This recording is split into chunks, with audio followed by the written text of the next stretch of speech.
Hello everyone, कैसे हो आप सब। तो स्वागत है आप सभी का पुनः मेरे YouTube चैनल नीलका फिजिक्स क्लासेज में। तो प्यारे विद्यार्थियों, हम कंप्लीट कर रहे हैं 12th क्लास की फिजिक्स से चैप्टर नंबर 11 के न्यूमेरिकल। और न्यूमेरिकल की इस कड़ी में आज का हमारा जो क्वेश्चन है वो रहेगा क्वेश्चन नंबर 17। इससे पहले वाले जितने भी क्वेश्चन हैं उन सब की प्लेलिस्ट बनी हुई है, कंप्लीट कर सकते हैं आप वहां से पीछे वाले सभी 16 क्वेश्चनों को। तो क्वेश्चन नंबर 17 जो है वो कंप्लीट करते हैं। इसके अनुसार हमारे पास में है दो क्वेश्चन इसमें पुटअप किए गए हैं, जिसमें हमारे पास फर्स्ट है कि न्यूट्रॉन की किस गतिज ऊर्जा के लिए डे ब्रोगली तरंग दैर्ध्य का मान 1.40 इंटू 10⁻⁻10 मीटर है। यानी यहां पर यह पूछा गया है कि न्यूट्रॉन की किस काइनेटिक एनर्जी पर उसकी डे ब्रोगली तरंग दैर्ध्य का मान 1.40 इंटू 10⁻⁻10 मीटर होगा। तो क्वेश्चन आपको समझ में आ चुका होगा प्यारे विद्यार्थियों। हमें वेवलेंथ दी गई है और हमें काइनेटिक एनर्जी पूछी गई है। तो यहां पर क्वेश्चन नंबर ए में हमें तरंग दैर्ध्य का मान दिया गया है, वेवलेंथ हमें यहां पर दी गई है lambda is equal to 1.40 into 10⁻⁻10 metre. ये हमें मान दिया गया है वेवलेंथ का, और हमें पूछा गया है काइनेटिक एनर्जी का मान। यहां पर गतिज ऊर्जा उन न्यूट्रॉनों की पूछी गई है। गतिज ऊर्जा इसे मैं ई से दर्शा देता हूं, वैसे के से दर्शाया जाता है, लेकिन यहां पर सेकंड क्वेश्चन में आपके वोल्टेज मान नियतांक भी के से दर्शाया हुआ है, यहां पर केल्विन लिखा हुआ है। कंफ्यूज नहीं हो आप, इसलिए हम यहां पर ई से इसको दर्शा लेते हैं। सेकंड जो क्वेश्चन है उसको भी हम यहां पर देख लेते हैं कि क्या वैल्यू हमारे पास में है।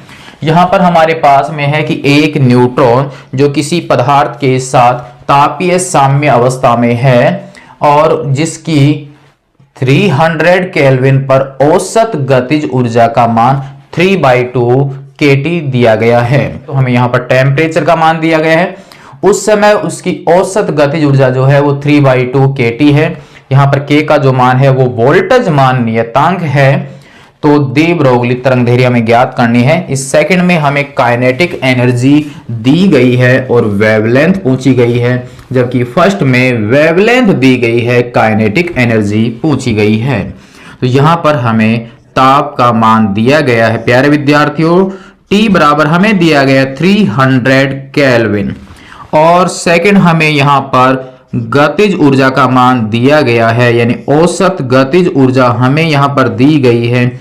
इसे मैं सेकंड पॉइंट के लिए ई मान लेता हूं, तब इसका मान है 3/2 स्मॉल के टी। टी का मान आपके पास अवेलेबल है और वोल्टेज मान हम जानते हैं 1.38 इंटू 10⁻⁻23 जूल प्रति केल्विन, ये इसका मान होता है। तो यहां पर पूछा गया है हमें डी ब्रोगली तरंग दैर्ध्य, यानी हमें लैम्डा का मान पूछा गया है।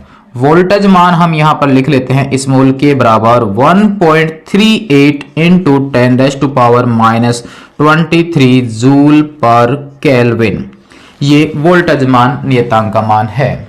तो वेवलेंथ और काइनेटिक एनर्जी का फॉर्मूला हम इससे पहले वाले काफी क्वेश्चन कंप्लीट कर चुके हैं, तो हम यहां पर ए पार्ट को कंप्लीट कर लेते हैं, जिसके अनुसार हमारे पास हम जानते हैं कि लैम्डा इज इक्वल टू होता है h/√2m के की जगह हम यहां पर काइनेटिक एनर्जी ई से दर्शा रहे हैं। तो हमें ई चाहिए, ई को बाहर निकालना पड़ेगा, वर्ग करना पड़ेगा। तो हम इसका दोनों साइड से वर्ग कर देते हैं, तब हमारे पास वैल्यू हो जाएगी प्यारे विद्यार्थियों 2m और e, जहां e काइनेटिक एनर्जी, m जो है वो न्यूट्रॉन का मास होगा, h जो है वो प्लैंक कांस्टेंट होता है, e आपको चाहिए, e ऊपर जाएगा, लैम्डा स्क्वायर नीचे वैल्यू पुट करनी है, कैलकुलेशन आपको कंप्लीट करनी है। तो हमारे पास यहां पर काइनेटिक एनर्जी बराबर हो जाएगा h² 2m lambda square. Formula हमें यहां पर मिल चुका है। अब आप स्वयं से वैल्यू पुट कीजिए, रफ कॉपी लीजिए, वहां पर उसकी कैलकुलेशन कीजिए। कैलकुलेशन करने के पश्चात आंसर को मैच करा के देखिए कि आपका आंसर इसके अकॉर्डिंग आ रहा है या नहीं। अगर नहीं मिलता है तो आप मैच कीजिए कि कहां पर आपकी गलती हो रही है। तो अब हमें सिर्फ यहां पर वैल्यू पुट करनी है और उसके बाद कैलकुलेशन कंप्लीट करनी है। तो E बराबर हमारे पास में आ जाएगा, H का जो मान है वो होगा 6.63 इंटू 10⁻⁻34 का होल स्क्वायर।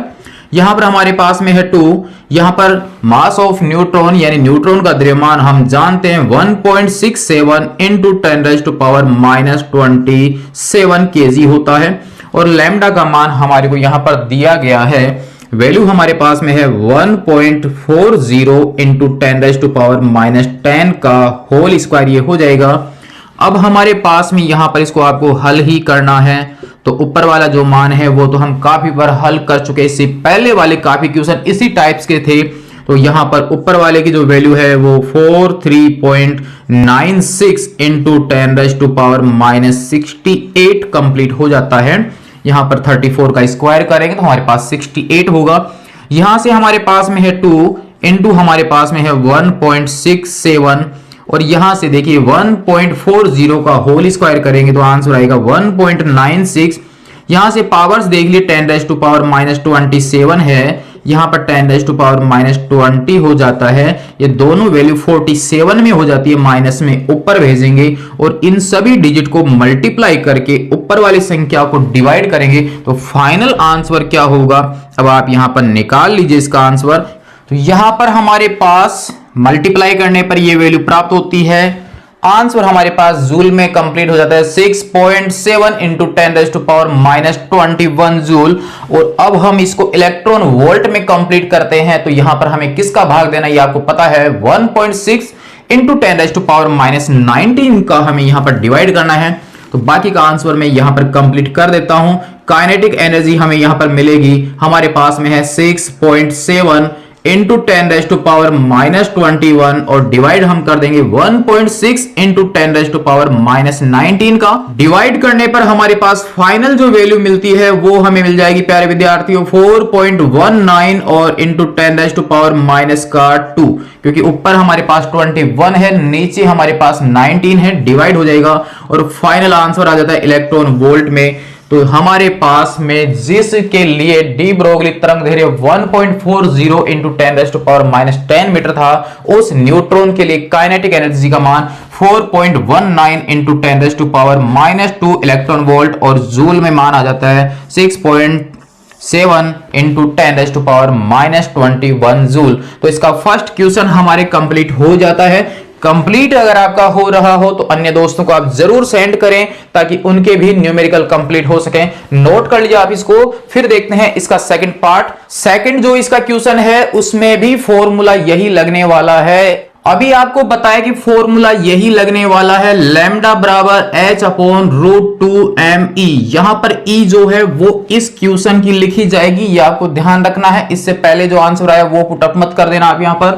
यहां पर E की जगह हमने पुट किया है 3/2 kT और यहां पर 2 से 2 कैंसिल हो जाएगा तो फाइनल हमारे पास में आ जाता है 3m kT। ये हमारे पास अब फाइनल फॉर्मूला बन जाता है। वैल्यू अब आपको यहां पर पुट करनी है। यहां पर H की वैल्यू हमने पुट की है, यहां पर है 3, उसके बाद m का मान 1.67 इंटू 10⁻27 के वोल्टेज मान नियतांक जिसकी वैल्यू हमारे पास 1.38 इंटू 10⁻23 यहां पर पुट किया और T की जो वैल्यू है वो हमारे पास में है 300 केल्विन। यहां पर वैल्यू हमने पुट कर ली है। अब आप यहां से बाकी की कैलकुलेशन स्वयं से कीजिए, कंप्लीट खुद से कीजिए, मैच करना है, यहां से नकल नहीं करनी है। यहां पर हमारे पास सबको मल्टीप्लाई किया तो फाइनल वैल्यू आती है 20.7414 और 10⁻48। वर्गमूल हम इसका लेंगे तो 48 का हो जाएगा 24 माइनस में ऊपर भेज दिया यहां पर कंप्लीट तो 24 पॉजिटिव में और वर्गमूल लेने पर फाइनल वैल्यू आती है 4.55। अब हम यहां पर नीचे वाली वैल्यू से ऊपर वाली वैल्यू को डिवाइड करते हैं तो फाइनल आंसर हमारे पास आ जाता है 1.45 इंटू 10⁻⁻10 मीटर। और -10 मीटर को हम एंगस्ट्रम में भी लिख सकते हैं, तो इसको मैंने एंगस्ट्रम लिख दिया है। नैनोमीटर में अगर आप इसको कन्वर्ट करना चाहते हैं तो यहां से एक पावर नीचे भेजिए, वहां से पॉइंट आगे खिसक जाएगा, पॉइंट बन जाएगा ये वाला, और 10⁻⁹ बचेगा, वो बन जाएगा नैनो में। या मीटर में लेते हैं तो -10 मीटर, और एंगस्ट्रम में लेते हैं तो 1.45 एंगस्ट्रम। फाइनल आंसर आपका कंप्लीट हो जाता है क्वेश्चन नंबर 17 का सेकंड। दोनों के लिए एक ही फॉर्मूला यहां पर लग रहा था। एक में हमें काइनेटिक एनर्जी पूछी गई थी, वेवलेंथ दी गई थी। सेकंड में हमें वेवलेंथ पूछी गई है, काइनेटिक एनर्जी का मान दिया गया है, डायरेक्ट नहीं दिया गया। वह मान भी टेम्परेचर से रिलेटेड था, तो टेम्परेचर की वैल्यू पुट करके हमने इसका आंसर ज्ञात किया। कंप्लीट आपके हो जाता है क्वेश्चन नंबर 17 न्यूमेरिकल की कड़ी में। इसको भी कर लीजिए आप नोट। तो नेक्स्ट भाग में हम कंप्लीट करेंगे न्यूमेरिकल की इसी कड़ी में क्वेश्चन नंबर 18। तो कंप्लीट कीजिए आप इसको यहां तक, और कंप्लीट अगर हो रहा है तो अन्य दोस्तों को तो आप जरूर सेंड कर ही दीजिए, ताकि उनका भी इस कड़ी में न्यूमेरिकल कंप्लीट हो सके।